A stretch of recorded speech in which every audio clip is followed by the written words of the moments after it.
चीन गुपचुप तरीके से ऐसी पनडुब्बी बना रहा है जो परमाणु हथियारों से हमला कर सकती है।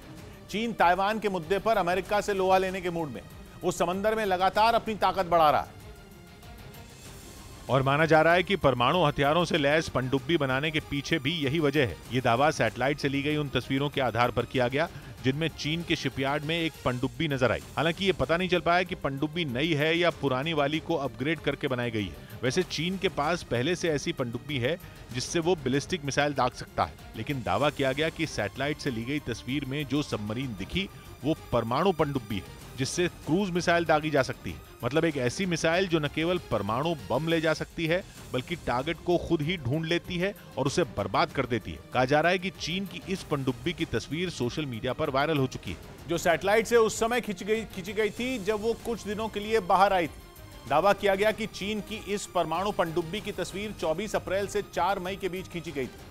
कहा जा रहा है कि यह पनडुब्बी बीजिंग से 430 किलोमीटर दूर चीन के शिपयार्ड में रखी है जहां इसे तैयार किया जा रहा है। रिपोर्ट में लिखा गया कि चीन इस बार ऐसी पनडुब्बी बना रहा है जिसमें वर्टिकल लॉन्च ट्यूब हो, मतलब ऐसी ट्यूब जो सीधी हो जिससे क्रूज मिसाइल दागी जा सके। रिपोर्ट में लिखा कि चीन की इस पनडुब्बी का नाम है टाइप 093 हंटर किलर, लेकिन शिपयार्ड में यह बहुत कम समय के लिए बाहर दिखी, इसलिए उसकी कुछ तस्वीरें ही खींच पाई।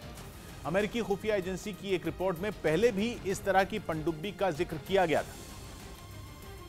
और एक बार फिर चीन की समंदर के अंदर चली जाने वाली इस चाल का पता चला। सिंगापुर के एक डिफेंस एक्सपर्ट ने बताया कि सैटेलाइट से ली गई तस्वीरों में दिख रही पनडुब्बी टाइप 093 हंटर किलर का एक नया क्लास हो सकता है, लेकिन इसके पक्के सबूत तभी मिलेंगे जब कुछ और तस्वीरें सामने आए, क्योंकि चीन के शिपयार्ड में रखी इस पनडुब्बी के ज्यादातर हिस्से को कपड़े से ढक दिया गया था, जिससे पनडुब्बी की मिसाइल वर्टिकल लॉन्च ट्यूब और आखिरी छोर तक रहने वाला प्रोपल्शन सिस्टम ढक गया और तस्वीरों में नजर नहीं आया। वैसे चीन अपनी नई पनडुब्बियों को छिपाकर रखता है और ऐसा पहली बार हुआ है जब चीन की कोई नई पनडुब्बी एकदम खुले में खड़ी दिखाई दी हो। चीन केवल परमाणु पनडुब्बी नहीं बल्कि कई और तरह की पनडुब्बियां भी बना रहा है, जिनमें एक है मानव रहित पनडुब्बी।